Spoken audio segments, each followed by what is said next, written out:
walls and fancy clothes. Let them tell you what you think you need to know. Some say you get what you pay for,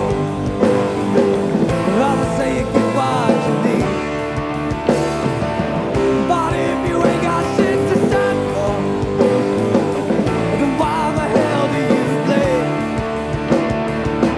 Some people say that you get what you deserve, others say you get what you get. But if it don't break your leg or pick your pocket, why judge a man on how he lives? So go ahead and turn on the morning news. Drink your coffee and eat your everything bagel too. Oh yes, and make sure you let them tell you who to hate today. It's gonna change tomorrow anyway. Some say you get what you pay for, others say you get what you need. But if you ain't got shit to stand for, then why the hell do you bleed? Some people say that you get what you deserve, others say you get what you get.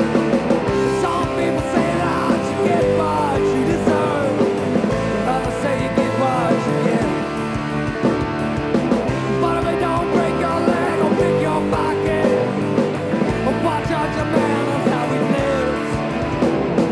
You can have faith in God, but that don't mean that God damn this. You don't give a damn about one another. I don't care much for religion, but I know we got to look out for our brothers and sisters. Some say you get what you pay for, and others say you get what you need.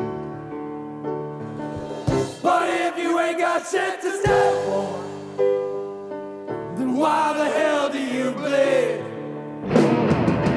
Some people say that you get what you deserve, and others say you get what you get. But if it don't break your leg or pick your pocket, watch out your man on how he lives.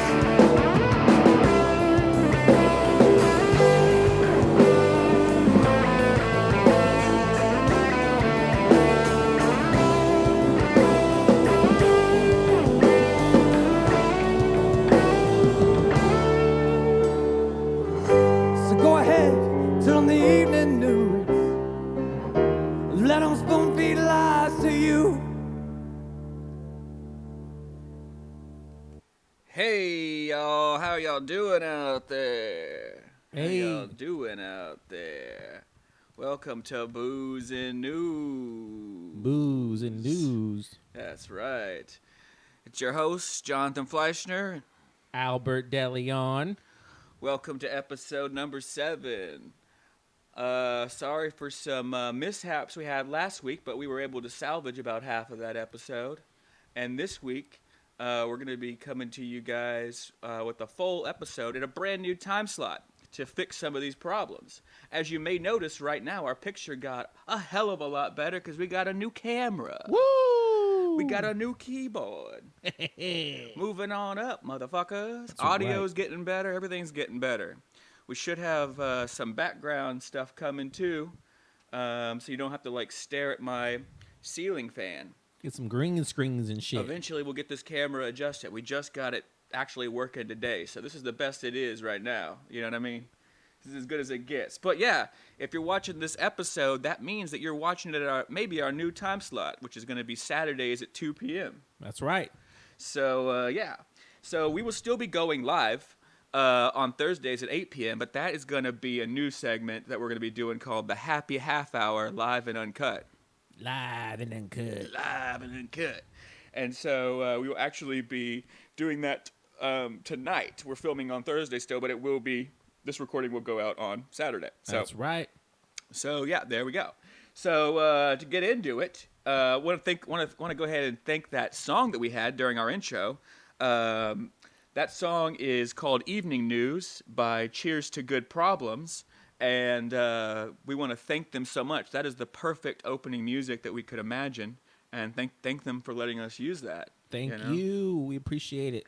Also, if anybody has any songs that they want to submit to the show to have on the show, please send them DM us or send them to the booze or actually it's boozeinnewscontact@gmail.com. Send us a wave file. We'll listen to it, and if we like it, we'll throw it on the episode for sure. Hell yeah. Well, let's see. So a lot has happened since we were here last week. The Supreme Court overruled Lieutenant Governor Dan Patrick's lawsuit in Texas. All three of the Supreme Court justices appointed by Trump actually ruled against it, which is just for ultimate irony. What else? That marks nearly 60 cases now that have been thrown out of court by the Trump administration. That has been spearheaded by the melting lawyer, Rudy Giuliani, and the crazy Sidney Powell. But yeah, so the Electoral College, also since we were gone, they ratified the results from the election, officially proclaiming Joe Biden the next president. So that's it. It's over. That's it. It's done. It's completely done. We still have a Senate race coming up, of course. Always got some bullshit coming up. Oh, also, Bill Barr was fired. That was pretty funny to me. Who has been one of Trump's biggest supporters. I mean, just a huge supporter of his. And because he wouldn't help him steal the election, he got fired. So that's crazy. Get the hell out. You're going to help me steal, bitch. So there you go. Bill Barr is out. Bill Barr is out. He was going to be out anyway soon, but got fired extra early.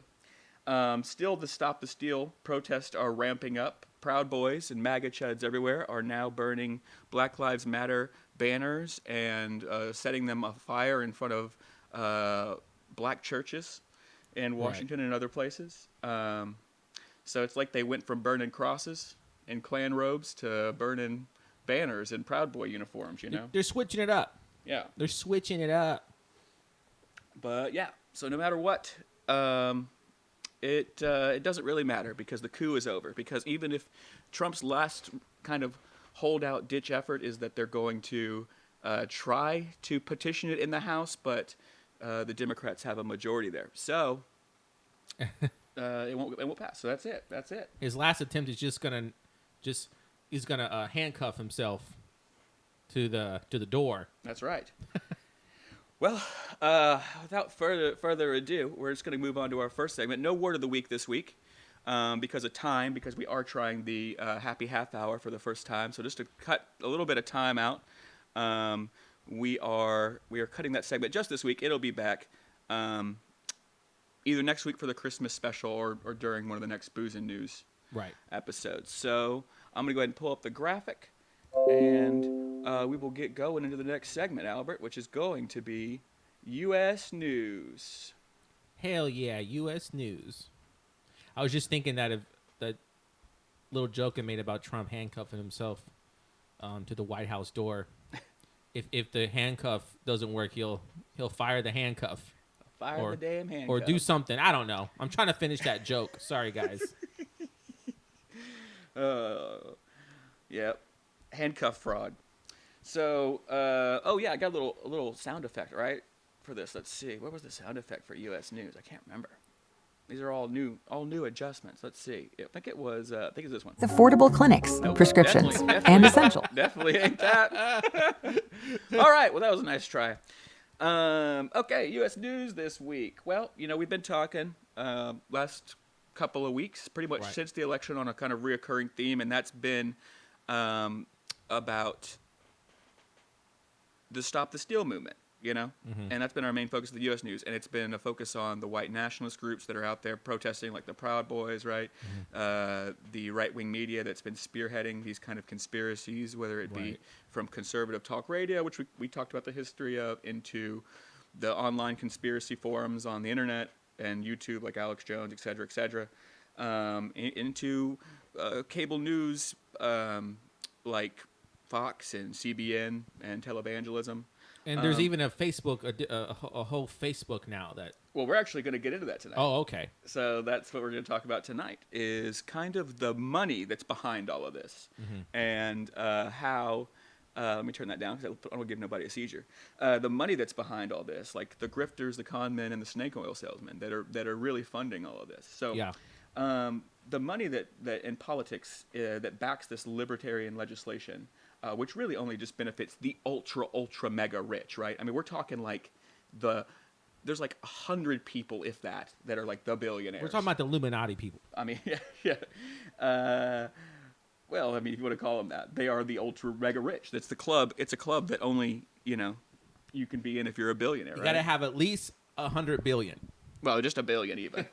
But yeah, so the first people I wanted to focus on is probably the most famous of these groups, and that is the Koch brothers. They're a very well-known right-wing funding machine.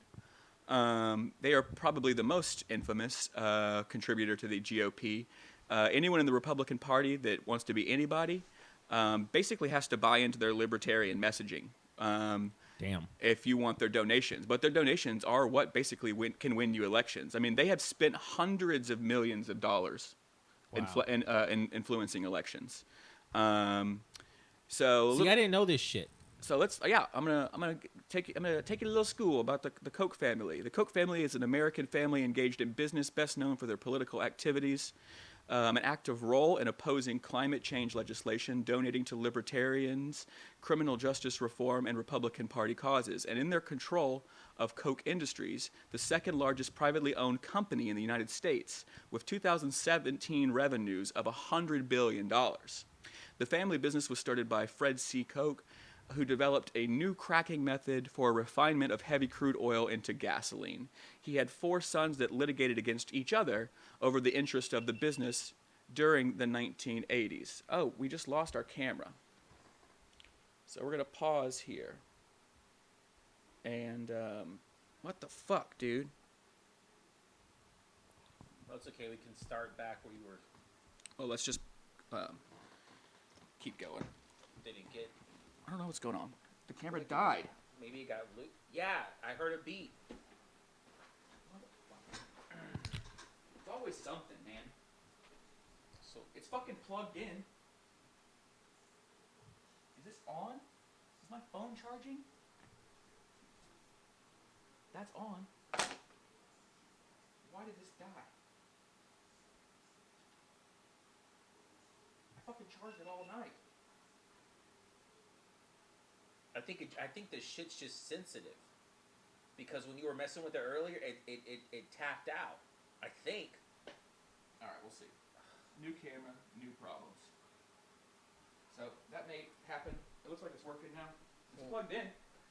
Fuck. Yeah. Well, you could just start reading. I mean, this is a recording, so we can always edit this shit That's out. what's great about this kind of. We don't have to worry about the live shit with this one. Fuck that shit. So when we go live, it might be a problem, but we'll see. All right, be careful with that. Yeah. But that's the uncut. That's the uncut live. All right, so anyway, we're back. Sorry, camera got disconnected somehow or turned off. So anyway, we're talking about the Koch brothers. So that's the family. They litigated against each other for the interest. Eventually, in 2019, Charles G. Koch and the late David H. Koch, commonly referred to as the Koch brothers, were the only ones of Fred Koch's 4 sons still with Koch Industries. So it was really these 2 brothers that controlled it. One of them passed away recently.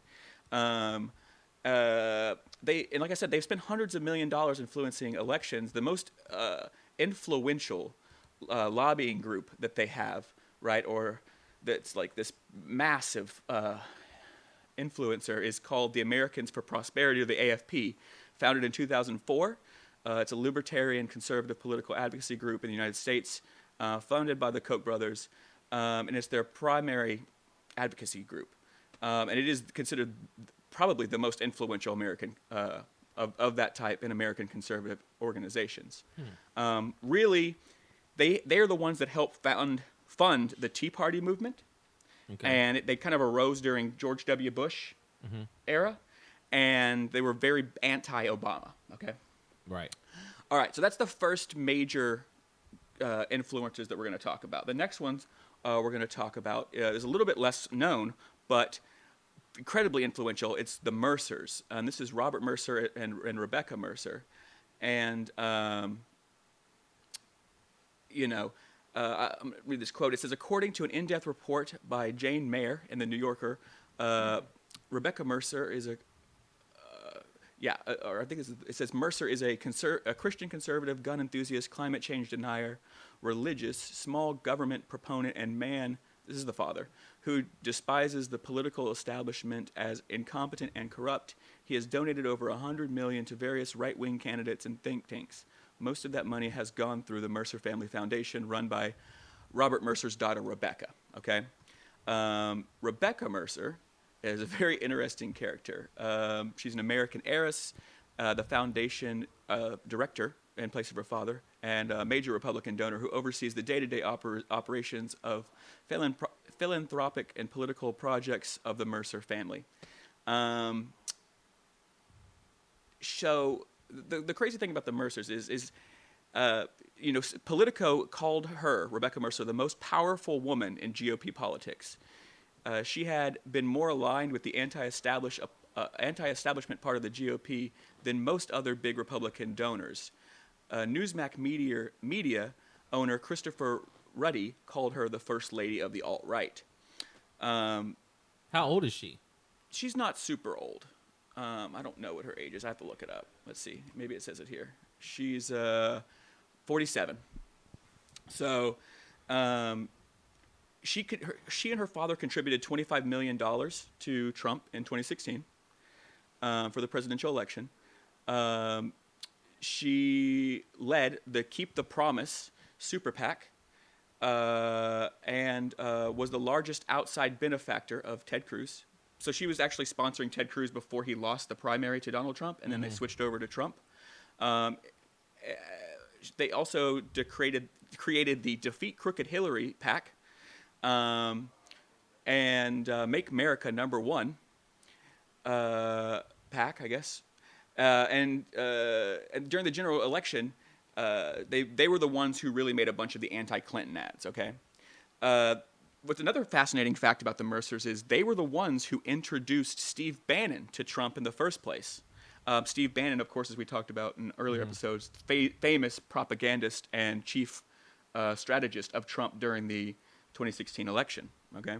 Yeah. So, she has been one of Bannon's largest financial contributors, so much so that they gave $10 million to Breitbart, of which Bannon was the executive chairman who just recently stepped down from that position. Right. And Breitbart is like we talked about, one of the famous conservative propaganda outlets. But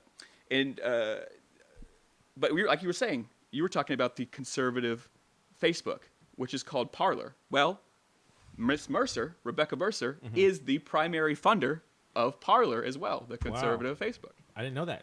So neither did I until I started looking this up. She's the wealthiest backer of that. What's it called? Parler? Parler, yeah. It's the safe space for Republican snowflakes. Jesus Christ. All right, so that's the Mercer family. Right. We got one more I want to highlight, and because there are a few other of these really big mega donors. Yeah, there's probably about 20 or 30 of them. Well, there's not. Like I said, there's not even that many of these ultra rich people in the first place. Right. So the last family I want to talk about was one that was new to me, but it's very interesting. It's Richard and Elizabeth Uline. They're a Wisconsin packaging supply giant company called Uline. They spell it differently, like Uline, which I think I'd seen before, but I wasn't super familiar with. This cycle alone, they've given $26 million to federal elections, and that's just federal. That's not including what they've donated to state and local elections. They are notorious MAGA and far-right supporters. They support a lot of fringe candidates. A lot of these candidates are also blatantly homophobic, which brings us to one of the candidates. I want to highlight their ad that they showed, which was Jeannie Ives, who recently ran for an Illinois election. Okay, so let's see here. I think it's this one. Nope, can't be that one because nothing came up. Is it this one? Nope, can't be that one either. Okay, we got to make a new window capture. Both of those were bad. Yeah, that's what we want right there. Sweet. We'll full screen this. And Stay tuned for a special message. We want to say thank you. Thank you, Bruce Rauner. Thank you for signing legislation that lets me use the girls' bathroom. Thank you for making all Illinois families pay for my abortions. Thank you, Bruce Rauner, for opposing law enforcement and making Illinois a sanctuary state for illegal immigrant criminals. Thank you, Bruce Rauner, for the taxpayer bailout of Exelon, with the largest electricity rate hike in U.S. history. Thank you for making the rest of Illinois bail out Chicago teacher pensions and for giving Rahm everything he wanted and more. Thank you, Bruce Rauner, for not being in charge, leaving Mike Madigan in charge. I am not in charge. I'm trying to get to be in charge. Thank you for being the worst Republican governor in the country. Rauner caved on all 44 points he promised in the campaign. Even the call for a tax cut became a state record for a tax increase. Thank you for betraying Illinois Republicans. Thank you. Thank you.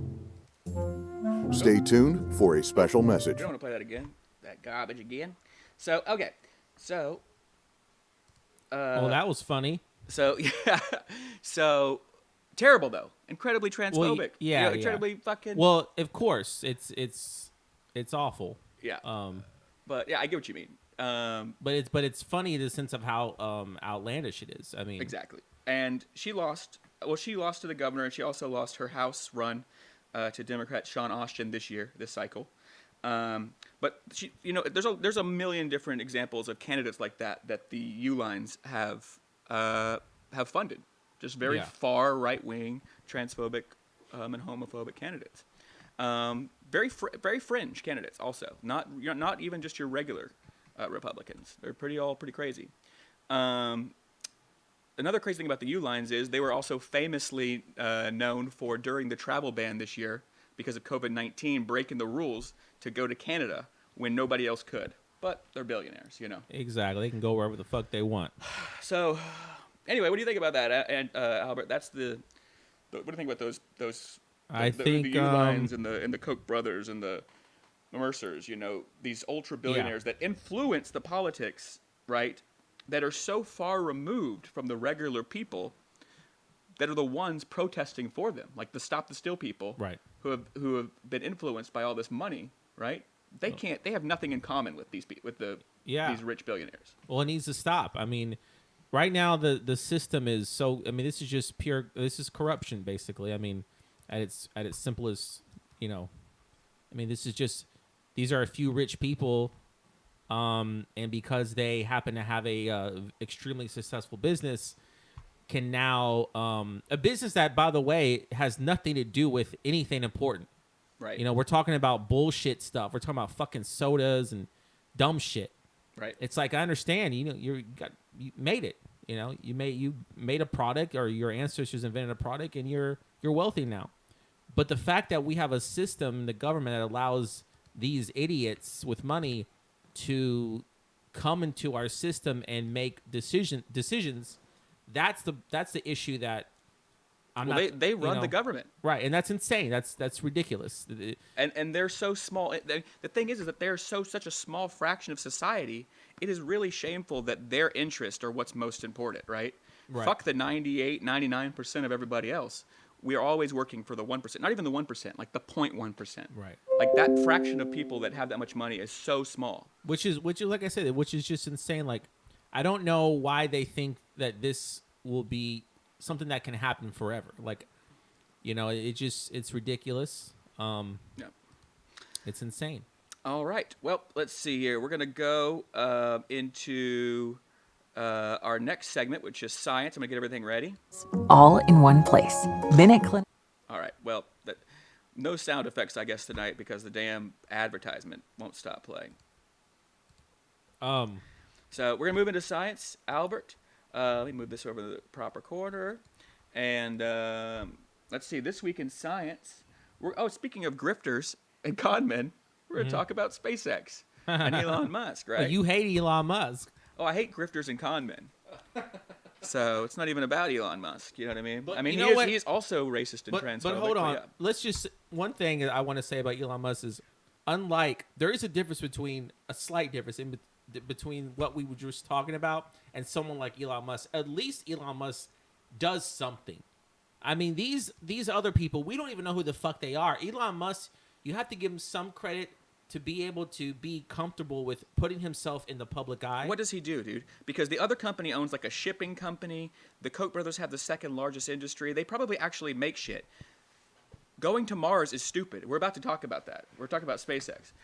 You could say it's doing something, but we're about to get into how fucking dumb that is, right? I guess what I'm really meaning is the fact that he's putting himself in the public eye, and that says something about his character, in my opinion. Whereas these other people, no one knows who the fuck they are, what they fucking look like. I don't think there's much of a difference to me if you're a public or a private asshole. You know what I mean? You're just still an asshole.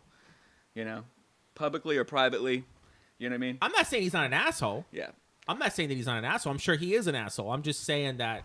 Well, I mean, at least I know who the fuck he is. And he's been on the line for also saying transphobic comments. He just made a post recently, and even his partner, that Grimes, considers herself an out person who is like bisexual or whatever. You know? Yeah. So. Really, he said some transphobic shit. That's not the first time he said it too. Yeah, it's on Twitter. I'll show it to you. I don't have it with me right now, but yeah, What? he just made a comment about some anti-woke bullshit. The or whatever, dude that got with Grimes is making those kind of comments. That's the crazy world we live in. Oh, I got the sound effect. Let's see if it works. This is new. Try to where was it? Oh yeah, let's see. Science. All right, that's it. That's all. That's science right there, baby. You want to know what science sounds like? That's it. That's what science sounds like. It just sounds like a bunch of.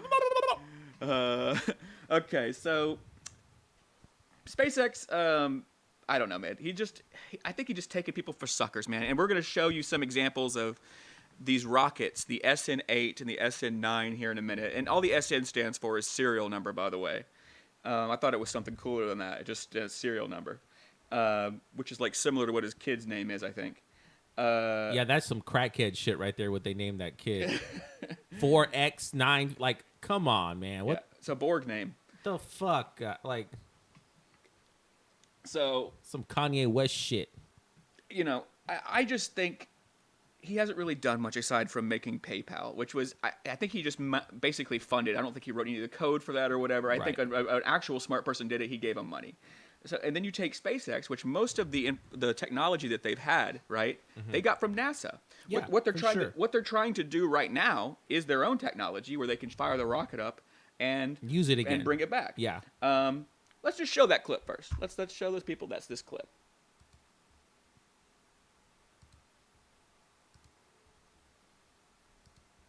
Let's see. There we go. And the camera's gonna die. But they can see this clip. We can keep talking. We'll fix the camera when we come back. All right, cool. So, if you notice, that damn rocket just fell over. So if it fell over. Oh, and here's the SN8. Goes up, and then here it's going to try to come back down and land. Look how fast it's going. And after it explodes, boom! People keep screaming like applauding it, like it was like a success. Like they're happy that it exploded. It's the weirdest thing. It's funny. Well, I think even Elon said at some point that there was like a 20% chance of it being successful or something stupid low. Yeah, well, it is trial and error. You know, we got the guy. I gotta get this camera right. Give me a second. I think it just, after a certain amount of time, it just turns off. That's weird. I don't know how the fuck we can fix that.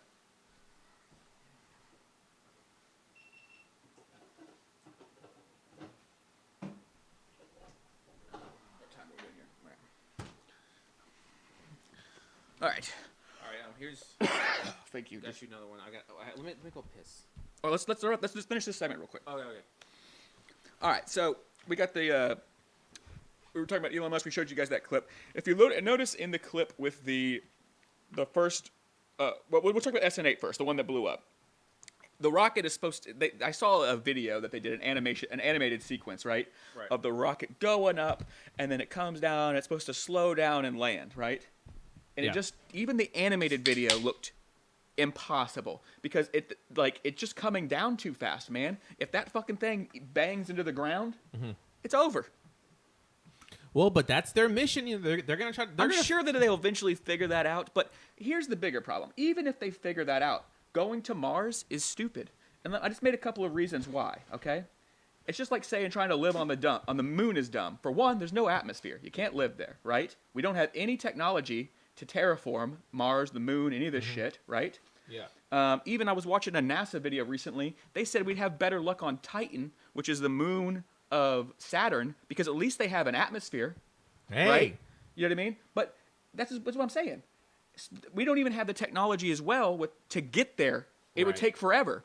You know, there was a guy, a Russian astronaut, who was in space for about a year. When he came back, all of his bones had lost their density. He couldn't even stand up. Yeah. You know, his legs were like worthless from being in Well- space because we don't have artificial gravity, man. Elon Musk might be a crazy motherfucker, but the reason why he's popular is because he built fucking cars, and now he's building fucking rocket Well, ships. that's the thing too. And you know, I don't think maybe when we get into maybe we should do a whole episode on the economy about Elon Musk because I have a lot to say about him. I think Tesla's all bullshit. I think it's just want all you to know, overly I'm not inflated. defending who he is. I'm just Yeah. defending the idea of why he's popular. Basically. Oh, I get it. I get it. And I think that there is this part of the left that wants to embrace him because of the electrical car thing. And they're like, oh, it's good for the environment or whatever, right? But his company doesn't make any Tesla doesn't make any profit. I was looking at the P over E, like the profit earnings. Yeah. They don't make money. Yeah. You know what I mean? And their value is supposed to be more than... How is Tesla worth more than Ford and all this shit? Well, we talked about this because I was telling you, like, I just straight up don't see that many Teslas around. You just don't see them. And they're also super expensive. You Even might- even their most modestly priced one, right, is ridiculous. It's like $40,000-$50,000. Right. And we talked about how they work. I've been in one of my old bosses has one. You know, the self-driving aspect is another thing people like. Sure, sounds cool. It didn't work in his car because it reads the lines on the road, you know, with the GPS, and there was all these different painted lines in the road, and the car just started freaking out and turned off the self-driving. Well, goddamn, you got to drive on a new road and shit. You got to drive on a new road and shit. So, anyway, that's science for the week. We showed you some fucked up SpaceX shit. They're gonna have more launches. I think eventually they'll get the up and down thing right. But just going to Mars is stupid, man. We don't have artificial gravity. We can't grow food there. There's no atmosphere. What the fuck are we doing? I think it's a con. I think it's a distance thing. It's because Mars is pretty close to us, right? That's why, but it's stupid. I mean, the moon is closer. Why don't we go live on the moon? It's just as impossible. And that's what I'm telling you. I think people hear it and they want to believe in it so much. Right. But that's why I think he knows it's impossible and he's just taking people's money. I think he's just a con man. He might be. So, all right. Well, we're going to move on to the next segment here. We got one more segment before the drink break. And this is going to be a reoccurring segment that we've been talking about, Albert, the last couple of weeks.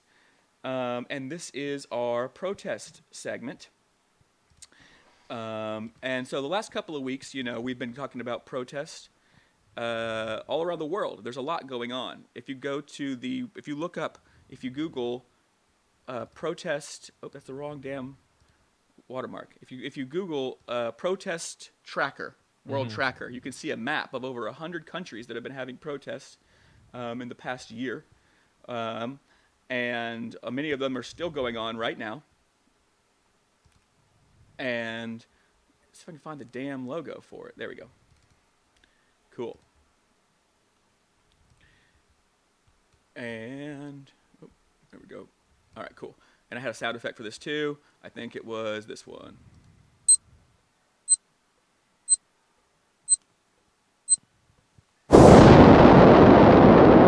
Shit. Yeah. All right, so this week in protest, we're going to highlight a couple of different places, okay? I'm going to try to do this as quickly as possible so we can get into some discussion, okay? The first country that I wanted to talk about was Croatia, and they've been having a lot of protests going on for a decade now, all right? Croatia is a European country near Italy in the Balkan Peninsula, if you're unfamiliar with it. During the Nazi era, Croatia became a vassal state run by I don't know how to pronounce this, the Ustasi. It's a Catholic group, okay? But it was notoriously anti-Serb and anti-Semitic. Today, the Catholic Church is still the majority power influence in the country. They're very far right, very far alt-right. Mm-hmm. So they also have, of course, their left movement that's going on, and they've been trying to have like pride parades and accept gay marriage and all that kind of shit in their community. Right. But the alt-right community hates it. Yeah. In 2011, they had a bunch of violence and protests at their marches, and yeah, there's just a lot of. So the first clip I'm going to show you is actually a protest, but it is from the alt-right it's like a homophobic, anti-gay, anti-Semitic protest that I'm going to show you guys. So a little bit different than what we normally show you. They don't like the gays. No, well, the religious part of them don't like the gays. Yeah. So let's see. Where's the? Here.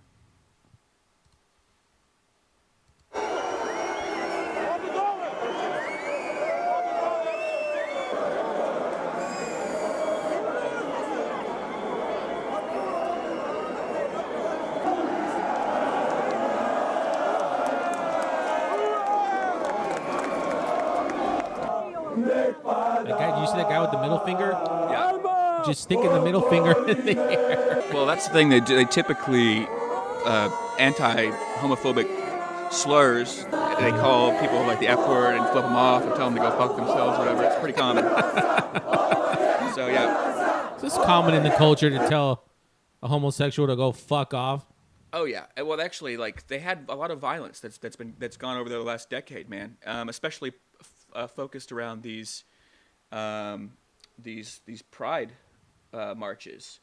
So yeah, it sucks. And a lot of they've been inspired a lot by the alt-right protests going on here in America, by the propaganda like we were talking about in the U.S. news segments, the same propaganda that's been spreading here in conspiracies, anti-mask, anti-vaccine, all that kind of shit.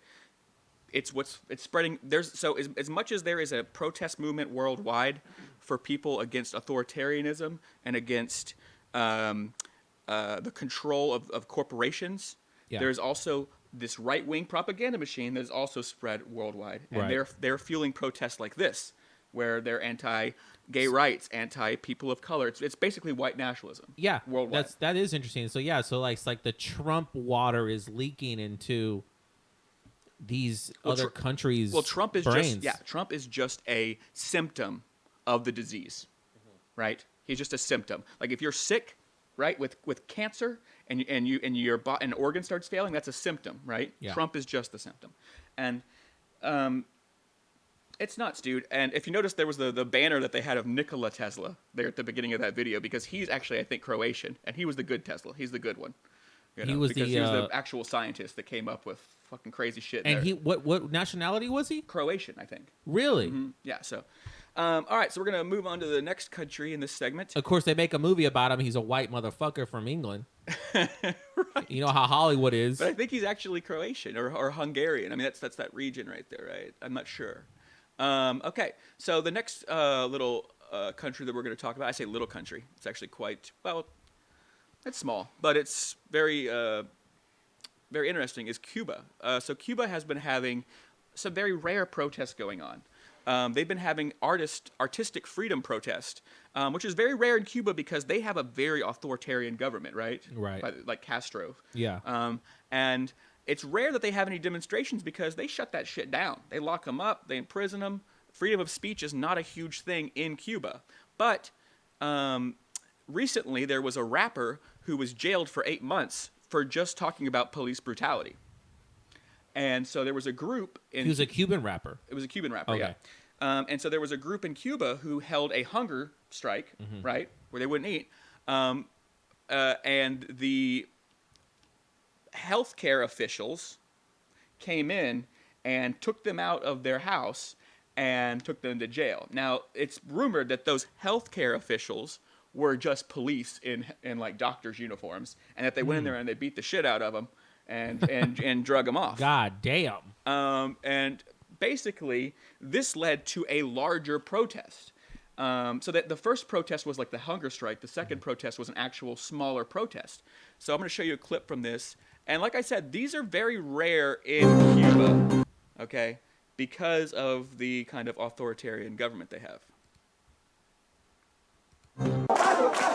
More than 200 artists came out during the day, gathering outside the Cuban Culture Ministry in an unprecedented display of dissent. We want them to listen to our demands that we have to do with living without feeling fear, how we think. Demands that we have to do art in Cuba without threat of losing our job. The catalyst for this protest? The previous day's arrest of members of the San Isidro movement, a small dissident group concerned with defending freedom of expression. The protest lasted 12 hours and included some of the country's most respected cultural figures. We're here to tell the Culture Ministry to receive you, and that this will be the beginning of a new language that Cuban culture needs. 32 representatives eventually held talks with the Vice Culture Minister. We consider that, despite the fact that we don't agree about everything, what has happened today is historic in the country.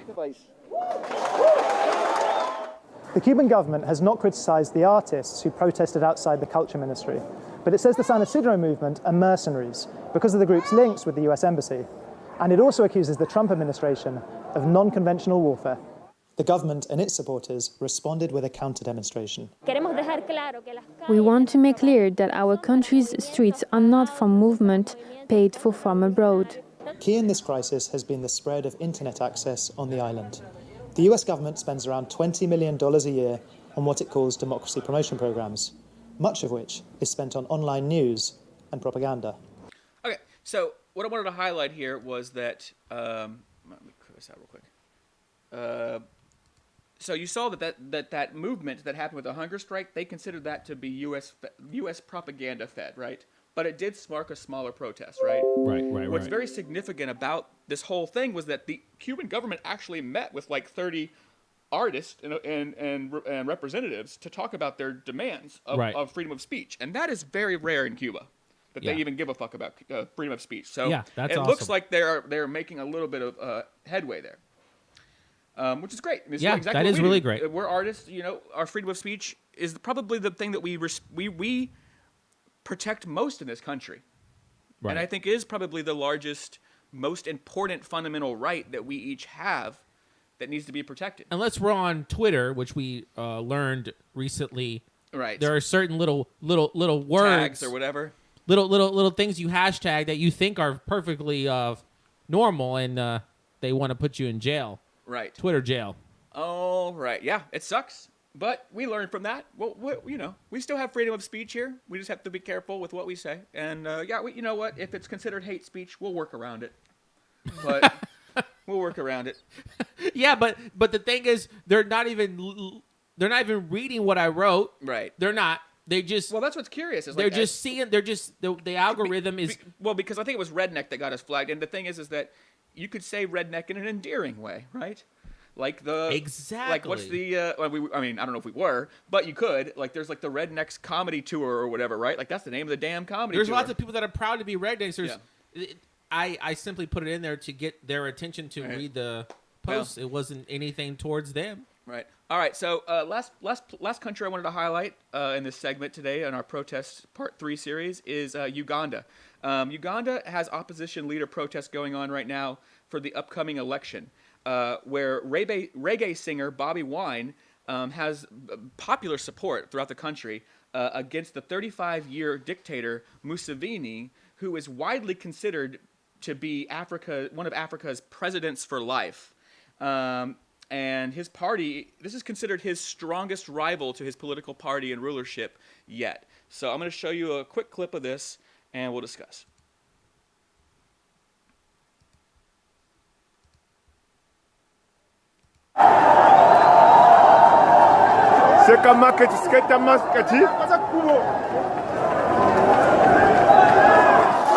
NASA Road on fire, free Bobby Wine.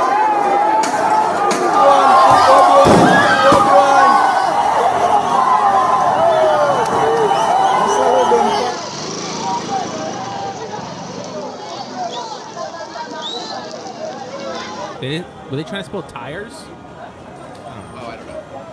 They definitely burn tires up. Look, they burn really slowly.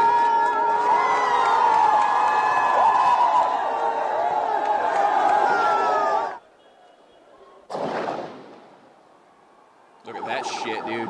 This gets really scary, dude. This is like Uganda is like Africa. Don't play, like man. In a way to say, why are you recording us? Watch this. Look at him. Look at him. Look at him. I think that's live ammunition. Mommy, you can't be doing that. Mommy? Lava. No. Jesus Christ. Please, Lord. No, Mama. What?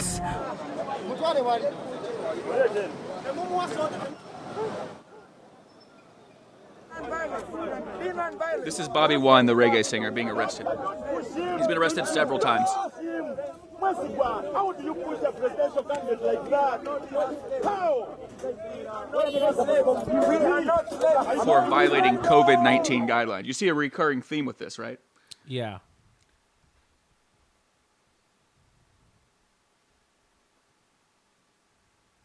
So, yeah. Crazy. So yeah, if you guys want to go do some more research on that, I definitely would suggest looking into it. Many people have died over there, and it's sad. But they're supposed to have their election come January, and we will see. Actually, oh, our camera died again. So let's pull that back on.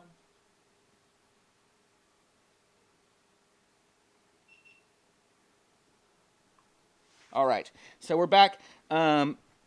And this is pretty much the wrap. We're going to wrap this segment. But what do you think about Uganda and what's going on over there right now, man? I mean, they have a guy that's been a president for 35 years, obviously crushes any opposition. Right. You know, it's interesting because, you know, being an American and all the bullshit we're going through, when you hear about all the craziness happening in another country, it's almost, for me, it leaves me almost speechless. I have, my emotions are so high about it. Like, I'm overwhelmed. And it's just one of those things that, like, I feel kind of shitty to just say, well, damn, that's crazy. But I don't really know what else to say except I wish him the best. And, like, hopefully everything out there gets fixed. And this is why democracy is so important. And the UN is stepping in right now. They're watching. You know, we have the internet. The world is watching. Right. If you want to say that you're having actual democratic elections, we're watching. You can't arrest your political rivals, right? On trumped up charges like, oh, they're violating COVID-19. Why? Because they're having a rally. I mean, what if we arrested Trump for all those motherfucking COVID-19 rallies that he had, basically, that were super spreader events? Yeah. I mean, I don't agree with them. I don't think that they should have had those rallies, but you can't arrest people for going out and having freedom of speech. Right. Right? It's very important. Yeah, and they should know that, and instead they're causing chaos. I mean, you should wear masks and all that, of course. But I mean, this is why this series is very troubling, because you see that the whole world is fucking on fire right now. It's not just here, and really, it boils down to a lot of us versus them. The majority of people who are the working class, right, and then the very, very few who have the fucking money that hold on to power. And that's always the same. Yeah. No matter where it is in the world, no matter what culture it is, that's always the same story. Yeah. So, well, thank you guys for tuning in to Booze and News for the world, our global news today. We'll be right back with our segment, which is our drink break, Albert's favorite part of the show. It's the part that gets me fucked up. We'll be right back, y'all. Cheers.